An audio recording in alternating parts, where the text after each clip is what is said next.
I am the Tofu Golem. Please enjoy the video. You start by opening Daraz on your phone or browser and making sure you're logged in. This can surface seller info faster.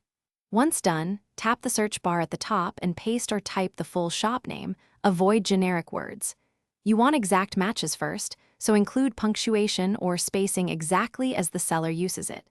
If the name is long, try the distinctive part. Make sure autocomplete suggestions appear before you hit enter. Once you see results, refine them. Put the shop name in quotes to prioritize exact matches and reduce noise. Make sure to switch filters from products to sellers or shops when available. This focuses the platform on storefronts, not individual items. Then sort by relevance or newest to find the official shop quickly. If many similar names appear, add a location or category word to narrow it down. Keep an eye on logos and ratings as identified. You finish by opening the shop profile and confirming details. Review the logo, seller rating, number of products, and description to ensure it's the correct store.